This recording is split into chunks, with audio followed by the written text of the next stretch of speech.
badan untuk pemimpin itu hal yang wajar. Karena kita tahu tanggung jawab pemimpin itu tidak ringan. Gitu. Menurut Anda pemimpin itu? Pemimpin itu kalau menurut saya pemimpin itu ibaratnya kayak payung, kayak genting. Harus siap kehujanan, siap kepanasan. Pokoknya yang di bawah merasa terlindungi, nyaman. Itu pemimpin yang benar. Ini versi sederhananya gitu. Kalau menurut kamu pemimpin itu gimana? Itu proses pemimpin itu ya. Harus dibangun. Jadi ada 4 wish yang harus dipenuhi pemimpin. Wish yang pertama? Wish and wishful. Wishful. Itu keinginan dan berkeinginan, punya tekad. Wish yang kedua? Wizard. Dia punya kemampuan, punya keahlian. Terus untuk mempengaruhi orang. Yang ketiga? Wisdom. Kearifan, kebijakan. Iya. Yang keempat? Ya itu kalau sudah 2 periode ya wis lah.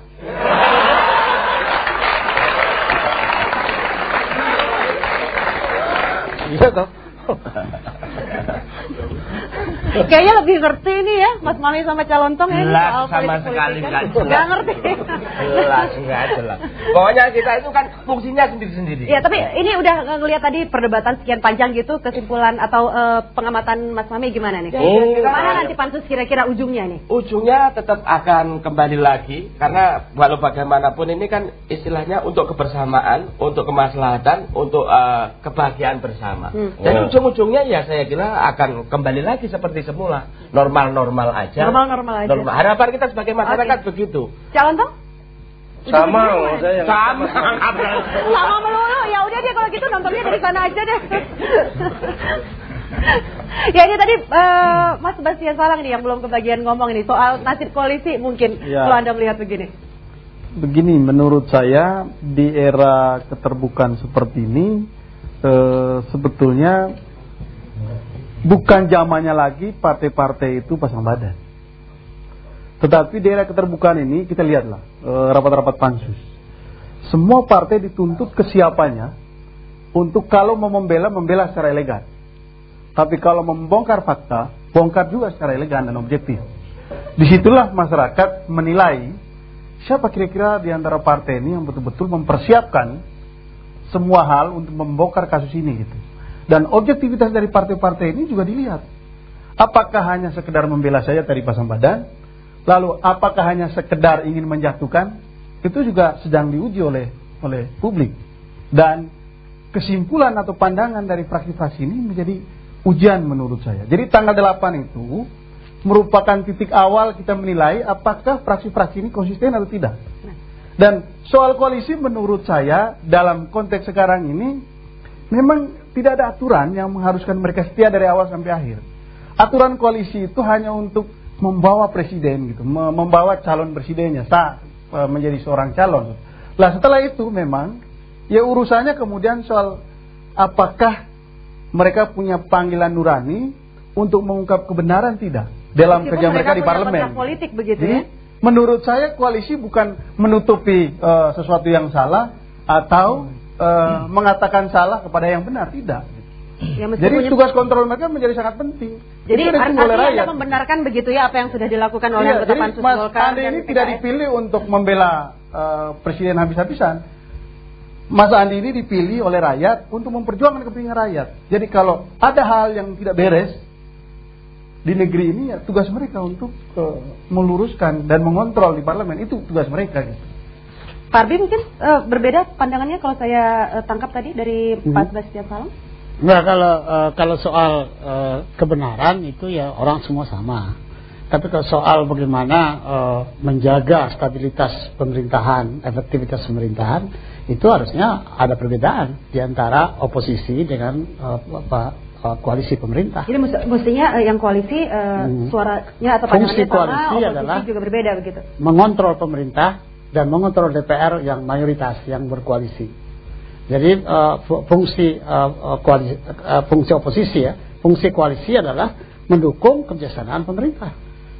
Itu permainan. Kalau kita ini kan jelas oposisi dan pemerintah nggak ada aturan yang jelas. Karena ini sedang mengkhianati Undang-Undang Dasar itu soalnya. Mengkhianati ini apa? Iya. Mengkhianati. Karena di Undang-Undang Dasar itu perubahannya ketiga tahun 2001 sudah memastikan sistem presidensial. Sedangkan mereka di dalam DPR menyusun dalam sistem parlementer. Undang-undang ini punya sistem parlementer. Sekarang ini DPR ini sudah pergi. Ini menarik nih, siapa mengkhianati siapa ini? Tidak benar ini. Tidak benar. Nggak benar gimana nih Pak Gayus? Silakan. Kenapa nggak Ini benar? kan tidak benar.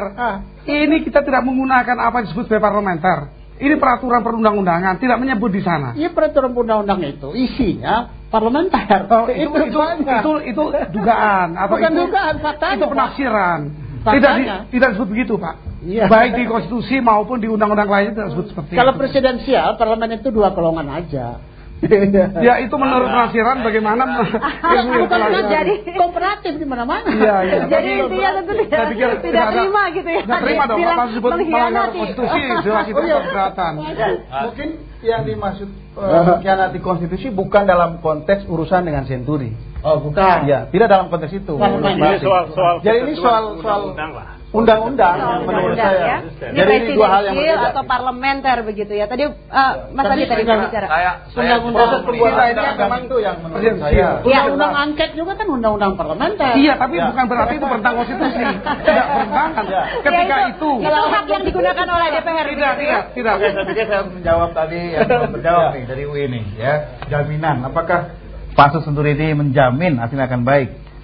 Saya kira saya dari fraksi Partai Golkar menjamin akan baik karena lagu kita sudah berubah.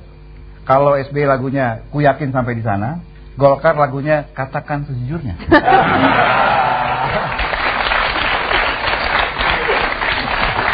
Oke, tadi Mas Andi tadi apa lagunya? Punya lagu juga kan? Kami nggak ada lagu, belum bisa bikin nyanyi lagu.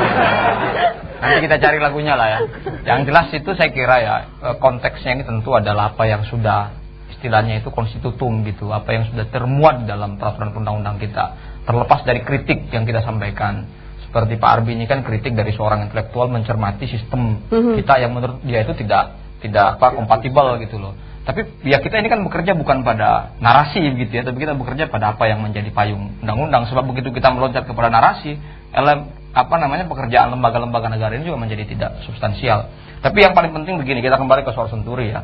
Di dalam teori akuntansi itu, terutama kalau kita bicara soal audit investigasi, itu ada satu teorema yang umum sekali, bahwa kalau melakukan investigasi itu substance of the form ya. Substansi yang penting, bukan formalitasnya gitu. Anda harus sampai pada apa yang terjadi di balik angka-angka itu, peristiwa-peristiwa tersebut.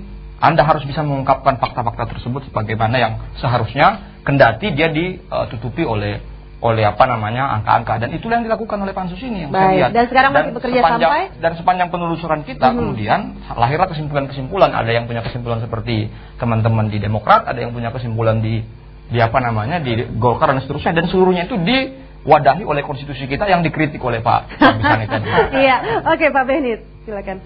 Ya, saya lihat ada anggapan yang salah. Seolah-olah membela kebijakan pemerintah itu tidak membela rakyat. Itu kan asumsi yang salah. Seolah-olah apa yang dianggap benar oleh pemerintah, yang diyakini betul oleh politisi, selalu bertentangan dengan apa yang dianggap betul oleh rakyat. Itu anggapan yang salah. Secara teoritis itu iya, tapi praktek politik tidak demikian.